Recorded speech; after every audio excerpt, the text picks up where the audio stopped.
গত 5 দিন ধরে রংপুরে মেডিকেল আইসোলেশন ওয়ার্ডে কোনো পরিচ্ছন্নতা কর্মী কিংবা ওয়ার্ড বয়ের দেখা না পাওয়ার অভিযোগ করেছেন রোগী এবং তাদের স্বজনরা। তারা আরও জানান, হাসপাতালে তাদের ঈদ কাটলেও এই 5 দিনে কোনো চিকিৎসাই পাননি তারা। রোগীদের অভিযোগের পরিপ্রেক্ষিতে বৃহস্পতিবার সকালে হাসপাতালের আইসোলেশন ওয়ার্ডে গিয়ে দেখা যায় সেখানে 21 জন রোগী ভর্তি আছে, কিন্তু গত 5 দিন ধরে চিকিৎসক, ওয়ার্ড বয় কিংবা পরিচ্ছন্নতা কর্মীরা কেউই সেখানে আসেনি। এতে যেখানে সেখানে ময়লা আবর্জনায় রীতিমতো ভরে গেছে। রোগী এবং রোগীর স্বজনরা জানান, রংপুর মেডিকেল কলেজ হাসপাতালে ডায়রিয়া ওয়ার্ডে প্রায় সময় চিকিৎসক থাকে না, এমনকি নার্স এবং ওয়ার্ড বয়ও পাওয়া যায় না। এ নিয়ে রংপুর মেডিকেলে একজন পরিচালক জানান, ঈদের ছুটিতে 5 দিনে ডিউটি রোস্টার করা হয়েছিল, প্রত্যেকে ডিউটি করার কথা ছিল, কিন্তু কেন রোগীরা এমন অভিযোগ করছেন তা খতিয়ে দেখা হবে। যারা অনুপস্থিত ছিলেন তাদের বিরুদ্ধে ব্যবস্থাও নেওয়া হবে।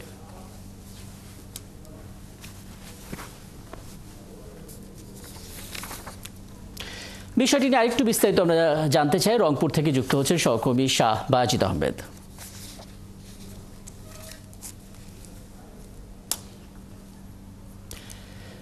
বাজিদ, নিশ্চয় আপনি আমাকে শুনতে পাচ্ছেন, একটু জানাবেন আসলে রোগী এবং স্বজনদের অভিযোগ আসলে কতখানি আমলে নিল হাসপাতাল কর্তৃপক্ষ, পরিস্থিতির কোনো পরিবর্তন হয়েছে কিনা? অনেকটা সময় তো গড়িয়েছে।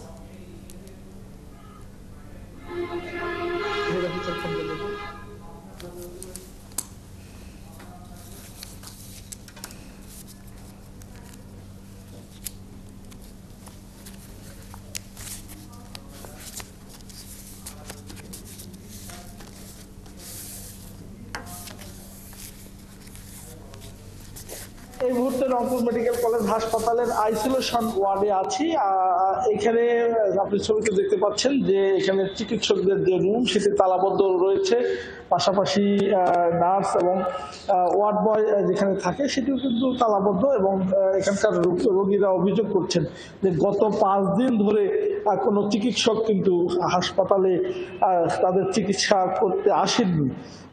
আপনি জানেন যে এটি গুরুত্বপূর্ণ একটি সেন্সিটিভ ওয়ার্ড এবং সংরক্ষিত এবং সংক্রমিত ওয়ার্ড। এই ওয়ার্ডটি গুরুত্বপূর্ণ মূল ভবনের বাহিরে একটু বাহিরে হওয়ার কারণে এখানে চিকিৎসক, নার্স এবং ওয়ার্ড বয় যারা আছেন তারা বরাবরই অনীহা থাকেন, এখানে আসতে চান না। গত 5 দিন ঈদের ছুটিতে কোনো ধরনের কিন্তু যে চিকিৎসক তারা কিন্তু নাই।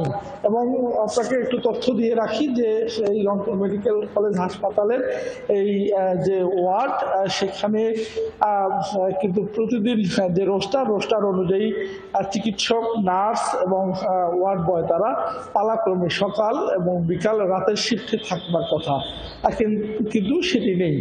এবং এই গুরুত্বপূর্ণ সংক্রমিত ওয়ার্ডের যারা রোগী তারা কিন্তু বিভিন্ন ক্লিনিক, ডায়াগনস্টিক সেন্টারে গিয়ে পরীক্ষা নিরীক্ষা করাচ্ছেন, অন্য চিকিৎসকের পরামর্শ নিচ্ছেন। যদিও ঈদ তাদের কেটেছে হাসপাতালে, সরকারি হাসপাতালে ভর্তি থেকেও তারা সেবা পাচ্ছে না। এটি নিয়ে রোগীর স্বজন এবং রোগীরা চরম ক্ষুব্ধ এবং হতাশ। এবং এটি নিয়ে আমরা এখানকার যে হাসপাতাল কর্তৃপক্ষ তাদের সাথে কথা বলেছি, তারা বিষয়টি বলছেন যে তারা দেখবেন এবং বিধি অনুযায়ী ব্যবস্থা নেবেন। একইভাবে রংপুর মেডিকেল কলেজ হাসপাতালের প্রতিটি ওয়ার্ডেই কিন্তু 2-3 গুণ রোগী আছে। এবং এই ঈদের সময়টায় দেখা যায় যে চিকিৎসক, নার্স এবং ওয়ার্ড বয় যারা আছেন তারা কিন্তু তাদের দায়িত্ব পালন করেন না। এবং বরাবরই সরকারি হাসপাতালগুলো যেখানে রোগীরা ভর্তি হন এবং সেখানে অপেক্ষিত থাকেন, কারণ বিকালের পর অর্থাৎ সকাল থেকে দুপুরের পর্যন্ত চিকিৎসক থাকলেও দুপুরের পর থেকে রাত পর্যন্ত কিন্তু চিকিৎসক থাকেন না। এবং সেখানে যারা ইন্টার্নি চিকিৎসক তাদের উপরে নির্ভর করতে হয়।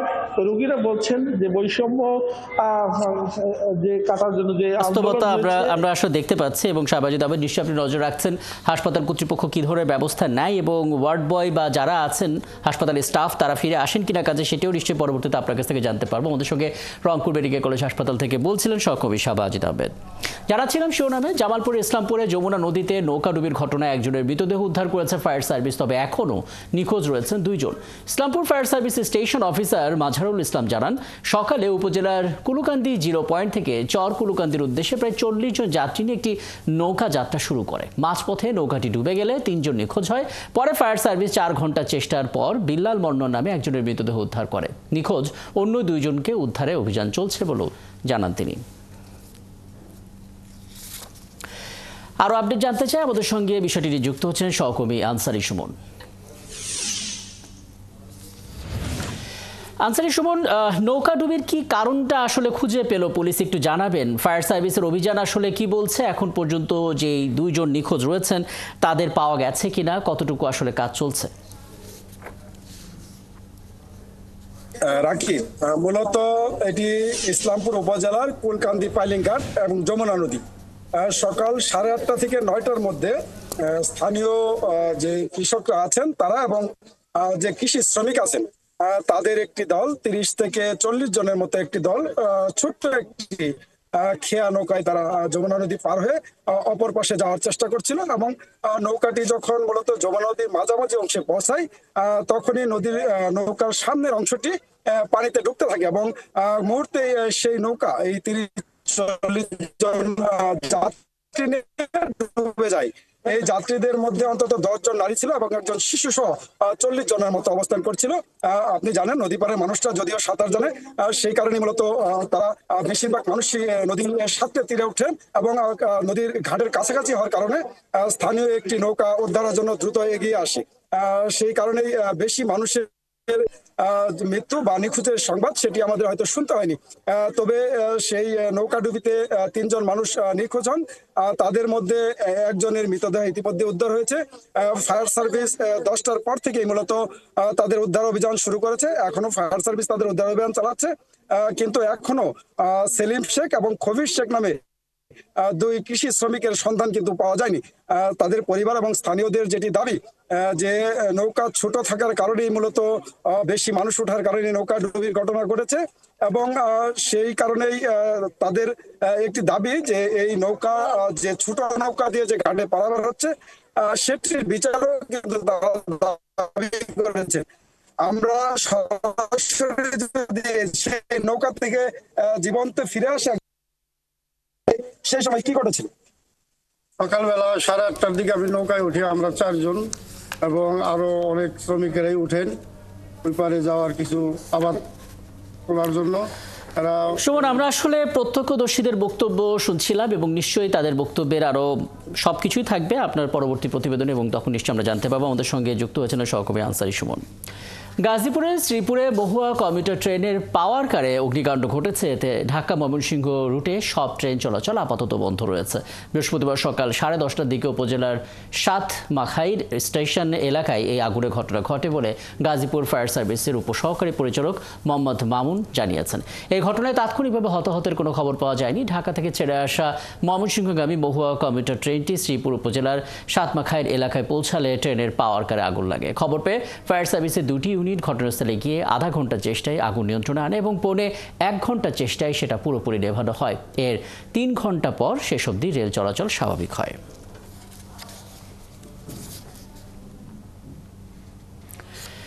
চট্টগ্রামের লোহাগাড়ায় মর্মান্তিক সড়ক দুর্ঘটনায় আহত 6 বছরের শিশু আরাধ্যার শারীরিক অবস্থার অবনতি হওয়ায় তাকে শিশু আইসিইউতে পাঠানো হয়েছে। ঘটনায় আর এক আহত তাসলিমা ইসলাম প্রেমাও ভর্তি আছে আইসিইউতে। ওদিকে চমেক হাসপাতালে আহতদের দেখতে গিয়ে তাদের চিকিৎসায় সরকারের সর্বোচ্চ ব্যবস্থা নেবে বলে জানিয়েছেন দুর্যোগ ব্যবস্থাপনা ত্রাণ বিষয়ক উপদেষ্টা ফারুক আজম। প্রণবেশ চক্রবর্তীর প্রতিবেদনে বিস্তারিত। মা বাবার সঙ্গে শখের সমুদ্রে যাওয়ার কথা ছিল 6 বছরের আরাধ্যার। একই সময়ে পরিবারের সাথে সমুদ্র সৈকতে আনন্দের ঈদ সময় উদযাপনের কথা কিশোরী তাসলিমা ইসলাম প্রেমার। বুধবার চট্টগ্রামের লোহাগাড়ার চুনতিতে মর্মান্তিক সড়ক দুর্ঘটনায় মারাত্মক আহত 2 জন এখন ভর্তি চট্টগ্রাম মেডিকেলের আইসিইউতে। তারা দুজনের কেউ এখনও জানে না যে তাদের মা বাবা বেঁচে নেই। সে এখনো কিছুই জানে না যে তার মা বাবা কোথায় আছে, কিভাবে আছে, সে কিছুই জানে না। তার মা বাবারে খোঁজে, কিন্তু তারে অন্যভাবে বুঝাইয়া ওই জিনিসটা অন্য সাইড দিয়ে পাস করা হয়। অ্যাক্সিডেন্টে বেশিরভাগ ফ্যামিলির লোকজন ডেড হয়ে গেছে, আর 2 জন ব্যক্তি জীবিত আছে।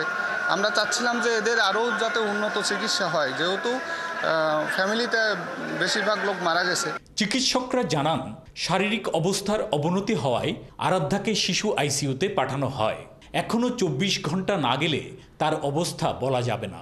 প্রেমার শারীরিক পরিস্থিতিও জটিল জানিয়েছেন হাসপাতালের কর্মকর্তারা। তবে বাচ্চার তো আপনারা জানেন ওর পা দুটো ভেঙেছে আর ব্রেনেও কিছুটা ইনজুরি আছে, তবে এখন কিছু বলা যাবে না। 48 ঘন্টা পরে হয়তো আমরা কিছু বলতে পারবো। তাও ওর পরীক্ষা নিরীক্ষা আমরা দিয়েছি, পরীক্ষার রিপোর্টগুলো আসলে সব কিছু দেখে তারপর মন্তব্য করা যায়। যেটা আইসিইউর নিচে আছে আমাদের 7 নম্বর বেডে, রোগীটার অবস্থা খুবই খারাপ। আর এখানে যেটা আছে পেডিয়াট্রিক আইসিইউ, এটা গ্র্যাজুয়ালি ইমপ্রুভ করতেছে। আহতদের দেখতে বৃহস্পতিবার দুপুরে সিটি মেয়র ডাক্তার শাহাদাত হোসেনকে সাথে নিয়ে চমেক হাসপাতালে আসেন দুর্যোগ ব্যবস্থাপনা, ত্রাণ ও মুক্তিযুদ্ধ বিষয়ক উপদেষ্টা। দুর্ঘটনায় আহতদের চিকিৎসায় সরকার সর্বোচ্চ ব্যবস্থা নেবে জানান উপদেষ্টা। ডাক্তাররা আপ্রাণ চেষ্টা করে যাচ্ছে, এখানে আমরা দেখতে পেয়েছি ডাক্তাররা তাদের হাইস্ট লেভেলে তারা চেষ্টা করছে এবং মেডিসিনটা কমপ্লিটলি হসপিটাল থেকে দেওয়া হচ্ছে। ডাক্তারদের পরামর্শেই সব কিছুই হবে। নিতে হলে এখান থেকে যদি উন্নত চিকিৎসার জন্য অন্য কোথাও নিতে হয় তাহলে সেটা ডাক্তাররাই সিদ্ধান্ত নেবেন। বুধবার চট্টগ্রামের লোহাগাড়ার চুনতি ফরেস্ট এলাকায় বাস মাইক্রোর সংঘর্ষে মারা যান 10 জন। প্রণবেশ চক্রবর্তী, ৭১, চট্টগ্রাম। ঈদ শেষে মানিকগঞ্জের পাটুরিয়া ফেরিঘাট দিয়ে দক্ষিণ পশ্চিমাঞ্চলের বিভিন্ন জেলা থেকে ঢাকায় ফিরতে শুরু করেছে মানুষ। বৃহস্পতিবার সকাল থেকে পাটুরিয়ার ফেরি এবং লঞ্চঘাট দিয়ে যাত্রীরা আসতে থাকেন। তবে যাত্রী এবং যানবাহনের ভিড় নেই, তাই দুর্ভোগ ছাড়া ফেরি আর লঞ্চে নদী পার হন যাত্রীরা। জানান কোনো ধরনের দুর্ভোগ ছাড়াই দৌলদিয়া ঘাট থেকে তারা ফেরি পার হতে পেরেছেন। ঘাট কর্তৃপক্ষ বলছেন, পাটুরিয়া দৌলদিয়া নোট রুটে যাত্রী পারাপারের জন্য 17টি ফেরি এবং 20টি লঞ্চ রয়েছে। আমি কালকে তো ফ্রাইডে, ভিড় শুরু হয়ে যাবে, যার জন্য একটু আগেই চলে যাচ্ছি যাতে করে কোনো ঝুট ঝামেলা না হয় আর কি। তাড়াতাড়ি গেলে একটু চাপ কমবে এবং ওখানে একটু রিফ্রেশমেন্ট পাওয়া যাবে। আগে যাচ্ছি যেন জ্যামের মধ্যে মনে করেন এর মধ্যে যেন না পড়তে হয়। উষ্ণতম মাস এপ্রিলে বাড়ছে ভ্যাপসা গরমের তীব্রতা, ক্রমাগতভাবে বাড়ছে তাপমাত্রার তেজ। আবহাওয়া অধিদপ্তরের তথ্য বলছে মাস জুড়ে থাকবে গরমের দাপট, তাপমাত্রা পৌঁছতে পারে 42 ডিগ্রি সেলসিয়াস অবধি। আর তাপমাত্রার এমন প্রভাবে খেটে খাওয়া মানুষের রীতিমতো ত্রাহি অবস্থা। অসহনীয় গরমে খেটে খাওয়া মানুষের দুমুঠো খাবারের সংস্থান করাই কঠিন হয়ে যাচ্ছে। মাহমুদুল হাসান শিবলির ক্যামেরায় আরও জানাচ্ছেন মাইনুল মারুফ। মাথার ওপর তীর্যক সূর্য, তপ্ত রোদ আর গরমের তীব্রতা থেকে রেহাই পেতে লেকের একপাশে পানিতে নেমে স্বস্তি খুঁজছে কুকুর, আর পাখিরা গলা বেজাচ্ছে লেকের জলে। এদিকে লেকের অপর প্রান্তে দুরন্ত শিশু কিশোর সাফায়েত আবদুল্লাহরা মেতেছে দুরন্তপনায়। সূর্যের তাপকে হার মানাতে পানিতে লাফিয়ে ঝাঁপিয়ে সাঁতার কাটছে তারা। ডুবি করলাম, তারপর গোসল করলাম, শরীরটা ঠান্ডা লাগতেছে, তাই এখানে একটু আসলাম, ফিল একটু ভালোই লাগে। মানে এটা হচ্ছে গরিবের সুইমিং পুল। এত গরম, বন্ধুদের সাথে পানি ডুবি করলাম, ঠিক আসলাম, গোসল করলাম, লাফালাফি করলাম, বল দিয়ে সাঁতার কাটলাম। শিশুরা যখন পানিতে স্বস্তি খুঁজছে, তখন লেকের তীর ঘেঁষে দাঁড়ানো ভ্রাম্যমাণ শরবত আর পানি বিক্রেতারা কাটাচ্ছে ব্যস্ত সময়। ঘামে শরীর ভিজে গেলেও তাদের স্বস্তি বেচাকেনা বাড়ায়। তবে ভেতরের আকাঙ্ক্ষা সব ফেলে শিশুদের সাথে যোগ দিয়ে পানিতে সাঁতরানোর। গরমেই, কারণ এই গরমে ব্যবসা করতে পারতেছি না ভালো করে, ছাতাও নাই, গরম লাগতেছে অনেক। ব্যবসাটা আলহামদুলিল্লাহ ভালো, এই গরমের মধ্যে মানুষ যাই আসে এক গ্লাস করে শরবত খাইয়া যায় না। কাস্টমার না থাকে ওই সময় দোকানে হারে বয়ে থাকি, হাত পা ভিজাই। প্রতিদিন 10 কেজির মতন বেচতে পারি। তো খালি পায়ে আপনার দাঁড়াইতে অনেক কষ্ট হয়ে যেতেছে। গরমটা বেশি তাপমাত্রার পরে তো অতিরিক্ত গরম, ঠান্ডা শরবত খেতে মন চায়, ঠান্ডা পানি খেতে মন চায়, গোসল করতে মন চায়। এদিকে রিক্সা চালকদের প্যাডেলের চাপের চেয়েও বড় আকারের চাপ মাথার উপরের সূর্য। ভ্যাপসা গরমে জীবন যায়। তাই তো কেউ ধর্ণা দিচ্ছেন রাস্তার পাশের শরবতের দোকানে। অনেক গরমের ভিতরে গাড়ি চালাইতেছি, ঠেকা পড়ে তো গাড়ি চালাইতে, সংসার চালাই দেব, অনেক কষ্ট হয়। এখন তো মেনে নেওয়া লাগবে বাবা, পেটের দুঃখে মেনে নিতে হবে, এখন ভাত খাইতে তো হবে বাবা। এদিকে আবহাওয়া অধিদপ্তর বলছে এপ্রিলের মাস জুড়ে থাকবে গরমের প্রভাব, তাপমাত্রা বাড়বে আরও। কোথাও বৃষ্টি হলে তাৎক্ষণিক কমলেও তা আবার বেড়ে যাবে, হতে পারে ঝড়ও। বৃষ্টিপাত যখন হবে তাপটা প্রভাবটা প্রশমিত হয়ে যাবে, আর বৃষ্টিপাত না হলে তাপ প্রভাবটা অব্যাহত থাকবে। মৃদু তাপ প্রবাহ কিছু অঞ্চলে, রাজশাহী, খুলনা এবং রংপুর বিভাগের কিছু অঞ্চলে তাপপ্রবাহটা এখনও রয়েছে। এবং আমাদের যে জলবায়ুগত বৈশিষ্ট্য, সেই বৈশিষ্ট্য অনুসারে আমরা দেখছি যে এপ্রিল মাসটা আমাদের উষ্ণতম মাস। আবহাওয়া অধিদপ্তরের বিজ্ঞপ্তি অনুযায়ী এপ্রিলে 2 থেকে 4টি মৃদু বা মাঝারি এবং 1 থেকে 2টি তীব্র তাপপ্রবাহ বয়ে যেতে পারে। এ সময় দেশের তাপমাত্রা বেড়ে হতে পারে প্রায় 42 ডিগ্রি সেলসিয়াস। এছাড়া এ মাসে বঙ্গোপসাগরে 1 থেকে 2টি লঘুচাপ সৃষ্টি হতে পারে, যার মধ্যে একটি নিম্নচাপ বা ঘূর্ণিঝড়ে রূপ নিতে পারে। তীব্র গরমে পানি বা পুকুর বা লেক দেখলে নেমে পড়ার ইচ্ছে জাগাই স্বাভাবিক। সেই ইচ্ছে কর্মজীবীরা দমিয়ে রাখলেও এই দুরন্ত শিশুরা কিন্তু দমিয়ে রাখতে পারেননি। তারা নেমে পড়েছেন পানিতে, গরমকে দিয়েছেন ছুটি। মাইনুল মারুফ, ৭১, ঢাকা। মানুষ বিগত কয়েক বছর ভোট দিতে পারেনি। ভোটের অধিকারের জন্যই এদেশের মানুষ আন্দোলন করেছে বলে জানিয়েছেন বিএনপির প্রচার সম্পাদক সুলতান সালাউদ্দিন টুকু। দুপুরে টাঙ্গাইল প্রেস ক্লাবে টাঙ্গাইল বিন্দুবাসিনী ফুটবল টুর্নামেন্টের সংবাদ সম্মেলনে আয়োজক কমিটির চেয়ারম্যান হিসেবে বক্তব্য দেন তিনি। এ সময় তিনি বলেন, ভোট গণতান্ত্রিক অধিকার, মানুষ এখন ভোট দিতে চায়। উপস্থিত ছিলেন এ সময় জেলা বিএনপির সাবেক সদস্য সচিব মাহমুদুল হক সানু, টাঙ্গাইল ক্লাবের সাধারণ সম্পাদক কামরুজ্জামান খান সহ বিবিএফসির আয়োজক কমিটির সদস্যরা। আগামী ৩১ মে বিবিএফসি ২০২৫ যাত্রা শুরু করবে। ঈদুল আজহার পর থেকে ৩ দিন এই খেলা অনুষ্ঠিত হবে। 14 সালে ভোট দিতে পারেন, 18 সালে ভোট দিতে পারেন, 24 সালে ভোট দিতে পারেন। প্রায় 3,60,00,000 তরুণ ভোটার, যারা ভোটার হওয়ার সত্ত্বেও তাদের নাগরিক অধিকার প্রতিষ্ঠা করতে পারে নাই। কাজে সেই ভোটের অধিকার প্রতিষ্ঠার আন্দোলন এই দেশের মানুষ, জনগণ করেছে। সারা দেশে ৫ই আগস্ট লুট হওয়া অস্ত্র উদ্ধার না হওয়ায় দেশে আইনশৃঙ্খলা পরিস্থিতি নিয়ন্ত্রণে আসছে না বলে মন্তব্য করেছেন স্বরাষ্ট্র উপদেষ্টা লেফটেন্যান্ট জেনারেল অবসরপ্রাপ্ত জাহাঙ্গীর আলম চৌধুরী। রাঙামাটি পর্যটন কেন্দ্র সাজেক পরিদর্শনে এসে সাংবাদিকদের এক প্রশ্নের জবাবে কথা বলেন তিনি। দুপুরে বিজিবির হেলিকপ্টারে স্বরাষ্ট্র উপদেষ্টা এবং পার্বত্য উপদেষ্টা রাঙামাটির বাঘাইহাট ব্যাটালিয়ন ৫৪ বিজিবির এলাকা এবং সেনাবাহিনীর বাঘাইহাট জোন ৬ বেঙ্গল পরিদর্শন করেন। এ সময় তিনি জনপ্রতিনিধিদের সাথে মতবিনিময় করেন। এরপর বাঘাইহাট থেকে বিজিবির সাজেক বিওপিতে পৌঁছান তিনি।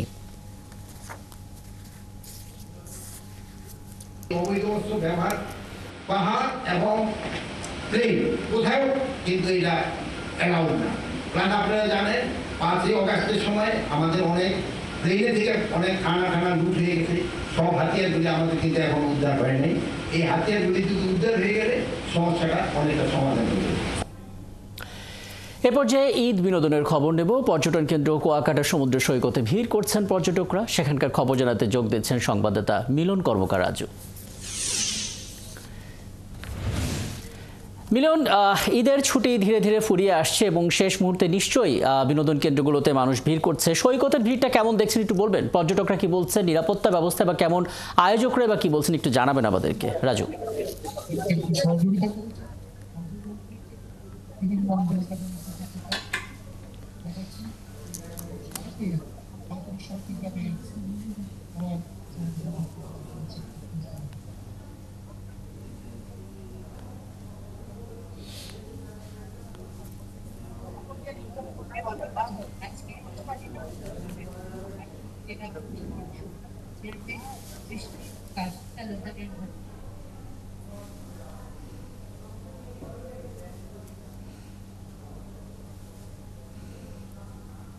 মিলন কর্মকার রাজু, আপনি আমাকে শুনতে পাচ্ছেন?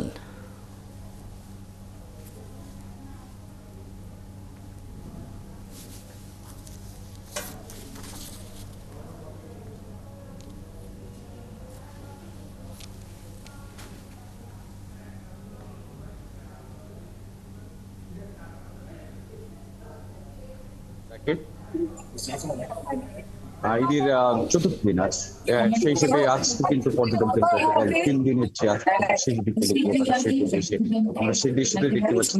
2 দিনের চেয়ে আজকে কিন্তু অনেকটা বেশি, এবং তারা যে দৃশ্যটি বলছেন যে কুয়াকাটা রূপে আগে রয়েছে, বিশেষ করে শিশুদের কাছে। আপনাকে আমি জানিয়ে রাখি যে গত 4 দিনে ঠিক কুয়াকাটায় কত পর্যটক এখানে এসেছে তার কোনো সরকারি ভাবে কোনো পরিসংখ্যান না থাকলেও এখানকার যে হোটেল মোটেল অ্যাসোসিয়েশন তাদের হিসাব মতো প্রায় 200-এরও বেশি হয়েছে। তাদের আবাসন মিলিয়ে সব মিলিয়ে প্রতিদিন গড়ে 30 থেকে 40 হাজার পর্যটক কিন্তু এখানে রাত্রি যাপন করতে পারে। সেই হিসেবে এর বাইরেও কিন্তু আলিপুর এবং মহিপুরে কিন্তু পর্যটকদের একটি আবাসনের ব্যবস্থা করা হয়েছে। সেই হিসেবে গত 4 দিনে কিন্তু এখানকার প্রায় 2 লাখের বেশি পর্যটক কুয়াকাটায় এসেছে, এবং এখানকার যে সার্বিক পরিস্থিতি এবং আইন শৃঙ্খলার পরিস্থিতি সেটা হচ্ছে সর্বত্র সন্তোষজনক। এখানকার সৈকতে যেরকম পুলিশ সার্বক্ষণিক দায়িত্ব পালন করছে, একইভাবে সড়কে সেনাবাহিনী পুলিশের পাশাপাশি কিন্তু আমরা বিশেষ পরিদর্শনে দেখেছি। পাশাপাশি সাগরে গোসলে নেমে যদি কোনো ধরনের অপ্রীতিকর ঘটনা না ঘটে সেই জন্য কিন্তু এখানে কিন্তু ফায়ার সার্ভিসকে স্ট্যান্ড বাই রাখা হয়েছে। পাশাপাশি কিন্তু নৌ পুলিশও কিন্তু এখানে দায়িত্ব পালন করছে। আপনাকে একটা বিষয় জানিয়ে রাখি যে কুয়াকাটা সৈকতে কিন্তু প্রতি বছরই পর্যটক আসে, কিন্তু এবার দীর্ঘ ছুটির কারণে কিন্তু কুয়াকাটায় পর্যটকদের আগমন কিন্তু বেশি। তারা যে বিষয়টি বলছেন যে এখানকার যে সবকিছু মিলে এখানকার যে সুযোগ সুবিধা সেটা কিন্তু আসলে সন্তোষজনক, কারণ এখানকার যে খাবারের মান নিয়ে কিছু অসন্তোষ থাকলেও অন্যান্য ক্ষেত্রে যে তাদের পরিবহন সংকট, পরিবহন ব্যয় এবং অন্যান্য থাকার ব্যয় সেটা কিন্তু অনেকটা অন্যান্য পর্বত রেকর্ডের চেয়ে কুয়াকাটায় কম। সেই হিসেবে কিন্তু কুয়াকাটায় প্রতি বছরের মতো এবছরও কিন্তু পর্যটক আসে, তবে তুলনামূলক হারে বেশি। উপজেলা প্রশাসন আমাদের যে বিষয়টি জানিয়েছে যে বছর কিন্তু সেই ধরনের কোনো ধরনের তারা অভিযোগ পায়নি। এখানকার যে 0 পয়েন্টের টুরিস্ট পুলিশের একটা অভিযোগ বক্স স্থাপন করা হয়েছে, কিন্তু সেই ধরনের কোনো এখন পর্যন্ত অভিযোগ সামান্য দুই একটি ঘটনা ঘটেছে, কিন্তু সেই বিষয়টা কিন্তু পর্যটকরা এবং প্রশাসনের সহায়তা সেটি মিটিয়ে নিতে পেরেছে। আরেকটি বিষয় হচ্ছে আপনাকে জানি কুয়াকাটা সৈকতের পাশাপাশি কিন্তু এই মুহূর্তে কুয়াকাটার যে মূল যে আকর্ষণ যে পাত্রার বনাঞ্চল সহ চর গঙ্গামতি, চর গঙ্গামতি এবং চর বিজয়, সেখানে কিন্তু আজকে সকাল থেকেই বিভিন্নভাবে পর্যটকরা যাচ্ছে এবং শেষ মুহূর্তে কিন্তু সূর্যাস্ত দেখতে কিন্তু পর্যটকরা মূল সৈকতের পাশাপাশি কিন্তু গঙ্গামতি সৈকতে হাজির হয়েছে। তারা আমাদের যে বিষয়টি কুয়াকাটা সৈকতে যে নির্বিঘ্নে যেভাবে ভ্রমণ করা যায় সেটা কিন্তু অন্য সংকেত পাওয়া অসম্ভব হয়ে পারে, কারণ আপনি জানেন যে বিভিন্ন সৈকতের ক্ষেত্রে কোলাহল বেশি, কিন্তু এই বছর কিন্তু কোলাহল কম থাকায় কিন্তু সৈকতে পর্যটকরা নির্বিঘ্নে ঘুরে বেড়াতে পারছে। হ্যাঁ, এবং সেই নির্বিঘ্নে ঘোরাঘুরির ছবিটাও আমরা দেখতে পাচ্ছি। অনেক ধন্যবাদ রাজু আমাদেরকে আপডেট করার জন্য। আমাদের সঙ্গে পর্যটন কেন্দ্র কুয়াকাটা সমুদ্র সৈকত থেকে যুক্ত হয়েছিলেন সহকর্মী মিলন কর্মকার রাজু। ওদিকে শিরোনামে বলছিলাম, ঈদের পর গাজীপুরের সাফারি পার্কে দর্শনার্থীদের ভিড় বেড়েছে। গণঅভ্যুত্থানের সময়ে ভাঙচুর আর লুটপাট হওয়ায় দীর্ঘদিন বন্ধ থাকার পর নাম বদল করে চালু হয়েছে দেশের বৃহত্তম এই সাফারি পার্ক। বিশাল আয়তনের পার্কে দলে দলে দর্শনার্থীরা এসে আনন্দ উপভোগ করছেন, আর দর্শনার্থীদের নিরাপত্তায় দায়িত্ব পালন করছে টুরিস্ট পুলিশ। ইকবাল আহমেদ সরকারের তথ্য এবং ছবিতে বিস্তারিত।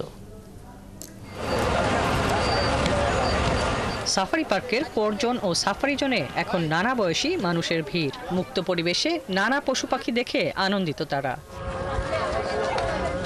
দর্শনার্থীরা জানান, আগে শুধু বইয়ের পাতায় এসব প্রাণীর নাম জেনেছেন, এখন বাস্তবে দেখে খুশি তারা। মাছ দেখতে এসেছি, মাছগুলো খুব সুন্দর এবং কালারফুল। প্যারট দেখছি, ম্যাকাও দেখছি, এগুলো খুবই সুন্দর ছিল। এখানে কিছু পাখি আছে, খুবই অনেক প্রজাতির পাখি আছে, শুধু একটা ভ্যারিয়েন্টের না, অনেক ভ্যারিয়েন্টের পশু পাখি দেখলাম। তারপর যে আরো ঘুরবো, অনেক কিছু বাকি আছে, এগুলো দেখবো। এসেছি বাচ্চাদের নিয়ে ঈদের পর থেকে পরের দিন এনজয় করার জন্য। বাচ্চারা আনন্দ করলো, দেখলো। পার্কের কর্মকর্তারা বলছেন, দর্শনার্থীদের সুবিধার্থে নানা ধরনের উদ্যোগ নেওয়া হয়েছে।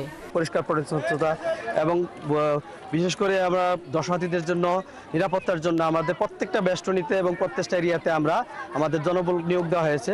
আর পার্কে আগতদের নিরাপত্তা ও শৃঙ্খলা রক্ষায় নিরলসভাবে কাজ করছে টুরিস্ট পুলিশ। দেশি পর্যটকদের ব্যাপারটা হলো কি, দেশের পর্যটক ঢোকানোর পর আমাদের তো টহল টিম থাকে, আপনার হুন্ডা মোবাইল একটা থাকে, হুন্ডা মোবাইল আপনার যে কোনো সমস্যা হলে ওদেরকে ওই যে গেটে আমরা দিয়ে দিই, আমাদের কার্ডগুলো দিয়ে দিই। কার্ডগুলো দেওয়ার পর ওরা আমাদের সাথে সার্বক্ষণিক যোগাযোগ করে। তবে আপনি গত 9 মাসের মধ্যে আপনি 2টা কমপ্লেইন পেয়েছি। 3690 একর জমি নিয়ে গড়ে ওঠা পার্কটি বন্যপ্রাণীর জন্য আরও নিরাপদ করে তুলতে যথাযথ ব্যবস্থাপনা ও নজরদারি বাড়ানোর দাবি জানিয়েছেন দর্শনার্থীরা। হাসিবা আলী বর্ণা, 71। একইভাবে ঈদের ছুটিতে পর্যটকদের ভিড়ে মুখর প্রাকৃতিক সৌন্দর্যে ভরপুর নেত্রকোনার দুর্গাপুরের সাদা মাটির পাহাড়। আবহাওয়া অনুকূলে থাকা এবং যোগাযোগ ব্যবস্থা ভালো হওয়ায় ঈদের দিন থেকে আসতে শুরু করেছেন পর্যটকরা। একই সঙ্গে মৌলভীবাজারের পর্যটন কেন্দ্রগুলোতেও ছিল হাজারো পর্যটকের ভিড়। প্রিয়জনদের নিয়ে ঈদের ছুটি উপভোগ করতে পেরে ভীষণ খুশি তারা। আমাদের সহকর্মীদের পাঠানো তথ্য এবং ছবিতে প্রতিবেদন। ঈদের ছুটি কাটাতে প্রাকৃতিক সৌন্দর্যের লীলাভূমি নেত্রকোনার দুর্গাপুর উপজেলার পর্যটন স্পটগুলোতে ছুটে এসেছেন পর্যটকরা। প্রকৃতির অপার সৌন্দর্য উপভোগ করতে পর্যটকদের ঢল নেমেছে সীমান্তবর্তী বিজয়পুরের সাদামাটির পাহাড়ে। দর্শনার্থীরা জানান, সাদামাটির পাহাড়ে কোথাও সাদা, কোথাও গোলাপি, কোথাও বাদামি রঙের মিশ্রণ থাকায় দূর থেকে এই পাহাড় অপরূপ সুন্দর দেখায়। রয়েছে নীল পানির লেকও। আমি আমার ফ্যামিলি নিয়ে এখানে এসেছি, অনেক সুন্দর জায়গা। আমি ইনশাআল্লাহ আরো অনেকবার আসবো। আমরা এখানে এসে অনেক আনন্দ উপভোগ করতেছি পরিবার পরিজন নিয়ে। জায়গাটা অপূর্ব সুন্দর। এখানে যারা না আসছে তারা যদি নিজে না দেখে এটার ফিল নিতে পারবে না। এদিকে পর্যটকরা যাতে নিরাপদভাবে ঘুরতে পারে সেজন্য পর্যাপ্ত নিরাপত্তার ব্যবস্থা নেওয়া হয়েছে বলে জানান জেলা প্রশাসক। আমাদের পয়েন্টগুলোতে যাতে যাত্রীরা নিরাপদে যাতায়াত করতে পারে সেই সকল পয়েন্টগুলো কিন্তু পয়েন্ট আউট করা হয়েছে, যে তাদের কাছ থেকে যেন চাঁদাবাজি করা না হয়, তাদের কাছ থেকে যেন বেশি ভাড়া আদায় করা না হয়, এবং এই জায়গাগুলোতে পর্যাপ্ত ফোর্সের ব্যবস্থা করা হয়েছে। এদিকে ঈদের ছুটিতে মুখর হয়ে ওঠে মৌলভীবাজারের সব পর্যটন কেন্দ্র। চা বাগান, লাউয়াছড়া বন, বৌদ্ধভূমি ৭১, মাধবপুর হ্রদ, মাধবকুণ্ড জলপ্রপাত সব স্থানে ছিল হাজারো ভ্রমণ পিপাসু মানুষের পদচারণা। বিভিন্ন এলাকার মানুষ আইসন, এখানে লাগে আরো বেশি ভালো লাগে। আমরা শ্রীমঙ্গল দেখাতে আইসন সবাই মিলে। একটু বেশি গরম, কষ্ট হচ্ছে, কিন্তু তারপরেও ঘুরতে বেশ ভালোই লাগে। ঈদ একটা উপলক্ষ আর কি আমাদের ঘোরার জন্য। আশেপাশে ভাবলাম কোথাও যাওয়া যায় কিনা, সেক্ষেত্রে শ্রীমঙ্গল আমাদের ফার্স্ট চয়েস। পর্যটক ও দর্শনার্থীদের নিরাপত্তা দিতে টুরিস্ট পুলিশ সহ সাদা পোশাকের আইন শৃঙ্খলা রক্ষাকারী বাহিনী পর্যটন স্পটগুলোতে নিরাপত্তায় কাজ করছে বলে জানিয়েছে প্রশাসন। ঈদ উপলক্ষে অনেক বড় ছুটি বিধায় অনেক লোকজনের সমাগম হয়েছে। আমাদের 3টা পার্টি কাজ করতেছে এবং জেলা পুলিশের সমন্বয়, উপজেলা পুলিশের সমন্বয়ে আমরা যারা পর্যটক এখানে আসবে আপনারা তাদেরকে নিরাপত্তা নিশ্চিত করবো ইনশাআল্লাহ। শরীফ আজাদ প্রীতম, ৭১। মানিকগঞ্জে যমুনা পাড়ে ঈদ আনন্দে মেতে উঠেছে হাজারো মানুষ। যমুনা টলমল পানিতে হাঁটাহাঁটি, সূর্যাস্ত দেখা, সেলফি তোলায় মেতেছে সব বয়সী মানুষ। বসেছে 7 দিনের গ্রামীণ মেলা। অন্যদিকে মুন্সিগঞ্জের পদ্মা সেতুতে ভিড় বাড়ছে। রাজধানী সহ বিভিন্ন স্থান থেকেও দর্শনার্থীরা আসছেন। বিকেল থেকে গভীর রাত অবধি থাকছে জমজমাট আয়োজন। সহকর্মীদের তথ্য এবং ছবিতে বিস্তারিত। মানিকগঞ্জের শিবালয়ে যমুনার পাড়ে ভিড় করেছে নানা বয়সের হাজারো মানুষ। কেউ নামছে যমুনার হাঁটু পানিতে, কেউ দেখছে সূর্যাস্ত। তরুণ তরুণীরা ব্যস্ত সেলফি তোলায়। যমুনার পার হয়ে উঠেছে আনন্দ আর মিলন মেলায়। ঈদের পরবর্তী সময়ে মেলাটা অনেক জমজমাট। ফার্স্ট টাইমে আসলাম, ভালোই লাগছে আজকে। খুব পরিবেশটা অনেক ভালো, বাতাস আছে খুব। সবাই মিলে ঘুরতেছি, ঈদের আনন্দ সাথে বারুনি মেলা ভালো লাগতেছে। পরন্ত বিকেল বেলায় জায়গাতে সৌন্দর্য, আপনার এই সূর্যাস্ত দেখা যায়। বসেছে গ্রামীণ মেলাও। মেলায় চুড়ি, ফিতা, কসমেটিক্স, খাবারের দোকানের পাশাপাশি রয়েছে শিশুদের বিভিন্ন খেলনা, রয়েছে নাগরদোলা, চরকি সহ বিভিন্ন রাইডস। মেলায় বেচা বিক্রিও হচ্ছে বেশ। চুড়ি কিনবো, হাতে গলার সেট কিনবো, বাবার জন্য পুতুল কিনবো, এই তো খেলনা কিনবো। কাঁচের চুড়ি বেশি, সিটি কল বেশি, তারপর স্টিলের চুড়ি বেশি। এখন তো লোকজন একটু বেশি, আগে তো লোকজন কম ছিল, এখন আশা করা যাচ্ছে বেচাকেনি বেশি হবে আর কি। অন্যদিকে ঈদ আনন্দ উপভোগ করতে মাওয়াই পদ্মার পাড়ে ভিড় জমিয়েছে রাজধানী সহ বিভিন্ন এলাকার মানুষ। শিমুলিয়া ঘাটের রেস্টুরেন্টগুলোতে সময় কাটাচ্ছেন তারা। কি পরিমাণ মানুষের ঢল এখানে, সবাই কিন্তু স্থানীয় জনগণ। ছবি তোলার জন্য বেস্ট একটা জায়গা। ঈদের ছুটিতে যানজটবিহীন সড়ক থাকায় যাতায়াত সহজ হয়েছে। তাই মানুষ গভীর রাত পর্যন্ত পরিবার, বন্ধু-বান্ধব সহ আসছেন পদ্মার পাড়ে। ফারদিন নীরব, ৭১। এ পর্যায়ে রাঙ্গামাটির বৈশাখী উৎসবের খবর জানবো। সেই উৎসবকে ঘিরে শুরু হয়েছে আমেজ। এ উপলক্ষে বিকেলে রাঙ্গামাটি ক্ষুদ্র নৃগোষ্ঠী ইনস্টিটিউট মাঠ প্রাঙ্গণে সপ্তাহব্যাপী মেলার উদ্বোধন করা হয় এবং সেখানে আছেন সহকর্মী উচিনসা রাখাইন। বাকি খবর নিয়ে যুক্ত হচ্ছেন আমাদের সঙ্গে।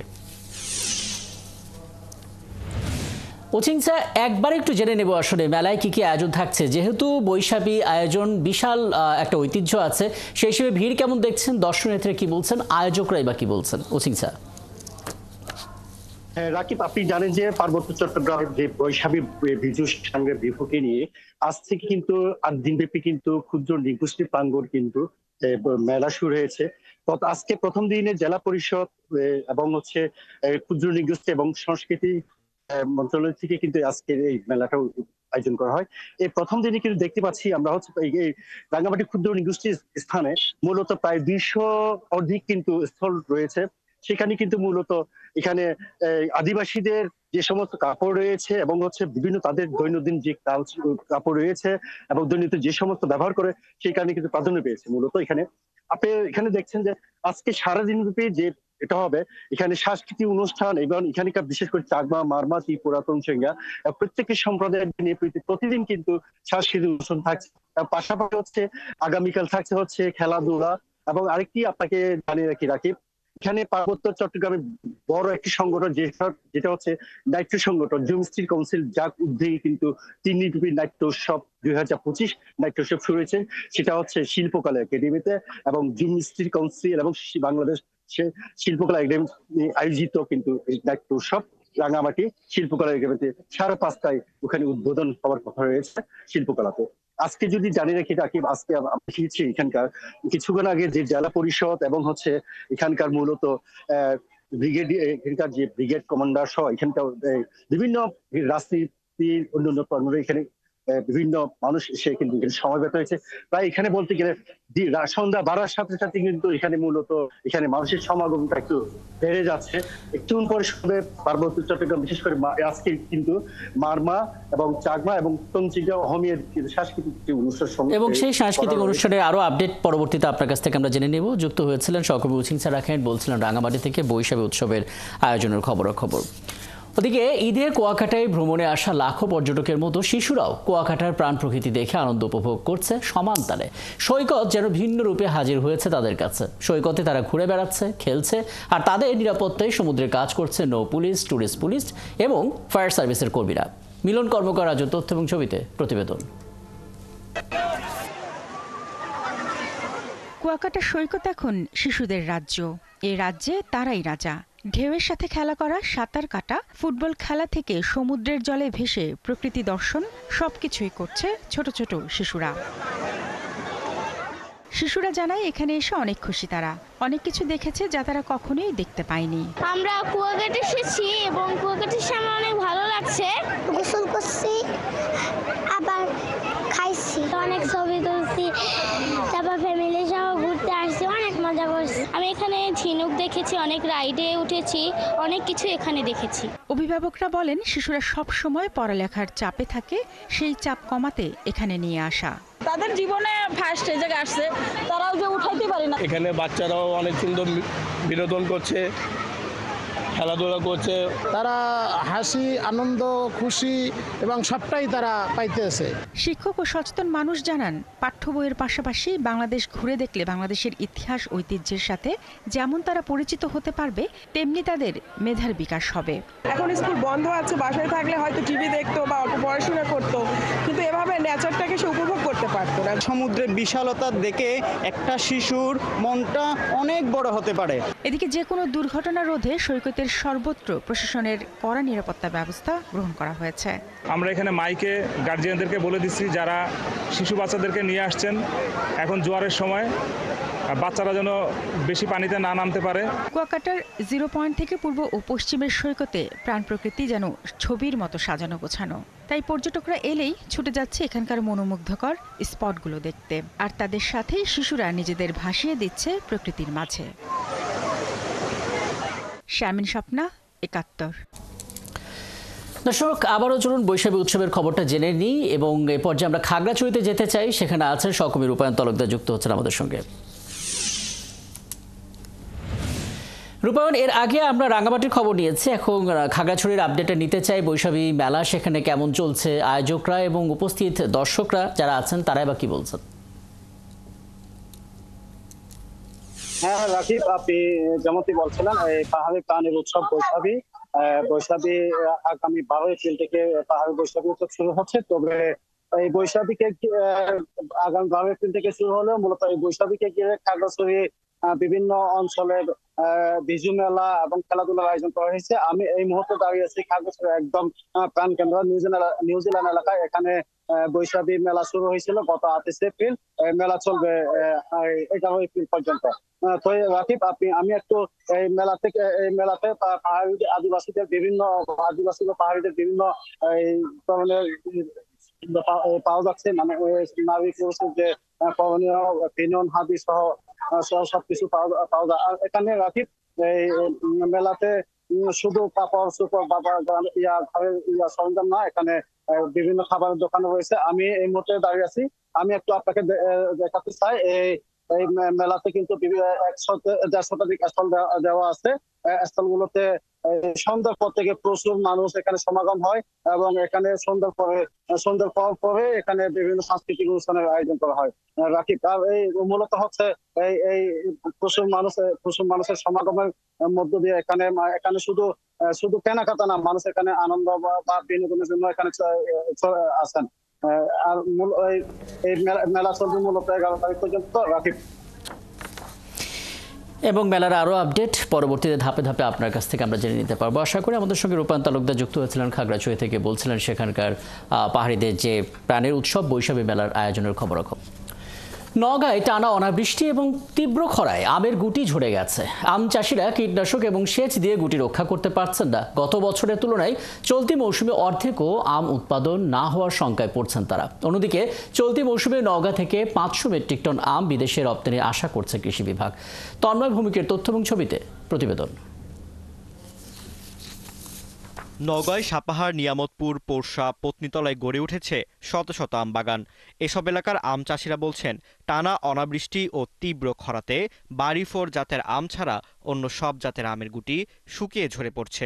এই আবহাওয়ার কারণে রাত্রে কুয়াশা, দিনের অত্যাধিক খরা, এর কারণে কিন্তু মুকুল সব ধরে নষ্ট হয়ে গেছে। 1 বিঘা মাটিতে খুব কম হলেও 50,000 টাকা খরচ। ওই হিসাব করে এবারকার যে আম গাছে তাতে কৃষকের খরচ উঠবে না। কৃষক খুব করুণ অবস্থায় আছে। তারা আরও জানান, মুকুল ধরার সময় রাতে কুয়াশা আর দিনের তীব্র গরমে আমের মুকুলে ব্যাপক ক্ষতি হয়েছে। এলাকার অধিকাংশ আম চাষিদের বাগানে সেচ দেওয়ার সুবিধা নেই।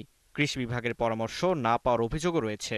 যদি কোনো কৃষি অফিসার থেকে যদি আইসে আমাদের কোনো পরামর্শ দিয়ে যদি এই রোগটার থেকে রোধ করতো, তাহলে আমাদের কৃষকের খুবই লাভবান হতাম আমরা। বীজ সার দেওয়া হয়েছে, খরচ পাটপাটাল সব মিলেই এইগুলো দিয়ে খরচটা একেবারেই আসবে না, অনেক লোকসান থাকবে। এই আমটা যখন একটু বড় হবে এবং আমের যেহেতু 40 দিন, 45-50 দিন পর্যন্ত আম ঝরে ন্যাচারালি, এই ঝরাটা বন্ধ হয়ে গেলে আমরা ফ্রুট ব্যাগিং করব। তবে জেলার এই কৃষি কর্মকর্তা জানান, আম চাষে সব ধরনের পরামর্শ দেয়া হচ্ছে। এবছর 500 মেট্রিক টন আম বিদেশে রপ্তানির আশা করছেন তারা। বিদেশে রপ্তানিযোগ্য আম উৎপাদনের লক্ষ্যে আমরা উত্তম কৃষি চর্চার মাধ্যমে আম উৎপাদন করে সেই লক্ষ্যে কৃষকদের প্রয়োজনীয় পরামর্শ দিচ্ছি। গত বছর একই পরিমাণ 30,300 হেক্টর জমি থেকে 4,31,500 মেট্রিক টনের বেশি আম উৎপাদন হয়েছে, যার বাজার মূল্য ছিল 4,000 কোটি টাকা। ফারদে নীরব, 71।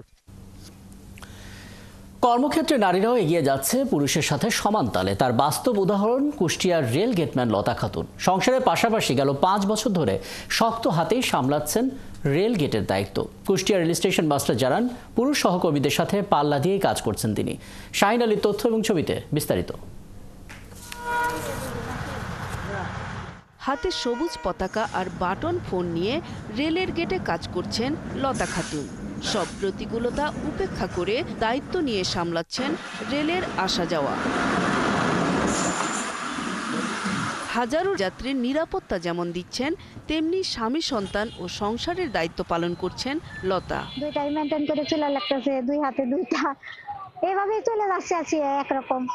ঝুঁকিপূর্ণ জেনেও প্রতিদিন 8 ঘন্টা করে 5 বছর ধরে দৃঢ়তার সাথেই দায়িত্বে অটল লতা খাতুন। আবার 10 দিন পর পর এভাবে আবার শিফটিং চেঞ্জ হয়, ওরকম করে আমরা মাস ধরে বা বছর ধরে এরকম করে ডিউটি করে, কিন্তু আমাদের কোনো ছুটি নাই। একজন নারী হয়েও রেলগেটের কিপার হিসেবে লতা খাতুনের কাজ করা নারীদের জন্য অনুকরণীয় বলছেন সহকর্মী ও এলাকার লোকজন। অনেক প্রতিবন্ধকতা আছে, অনেকে অনেক রকম কথা বলে, তারপরেও মেনে নিয়ে পাবলিক ফাংশনের কাজ অনেক সময় সমস্যা হয়। একজন নারী গেট কিপার আছে, আমি দেখি নিয়মিত সে সুশৃঙ্খল ভাবে ডিউটি পালন করে, কর্তব্য পালন করতেছে।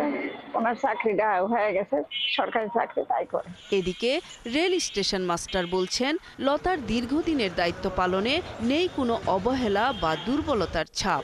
আমার এই গেটে লতা নামে একজন গেটম্যান রয়েছে, সে নিষ্ঠার সহিত দক্ষতার সহিত গেট পরিচালনা করতেছে, কাজ করতেছে। আমরা তাকে সাধুবাদ জানাই এবং আমরা তাকে অ্যাপ্রিসিয়েট করি এবং বিভিন্ন সবসময় সহযোগিতা করতেছি। আমাদের যতটুকু সহযোগিতা তাদের প্রাপ্য, সেক্ষেত্রে আমরা প্রত্যেকটা সহযোগিতা আমরা তাদেরকে দিচ্ছি। ব্রাহ্মণবাড়িয়ার মেয়ে লতা খাতুন 2020 সাল থেকে কুষ্টিয়ার কুমারখালী পৌরসভার কাজীপাড়া রেলগেটে গেটম্যান হিসেবে দায়িত্ব পালন করছেন। নূর তাজমিন নীর, 71।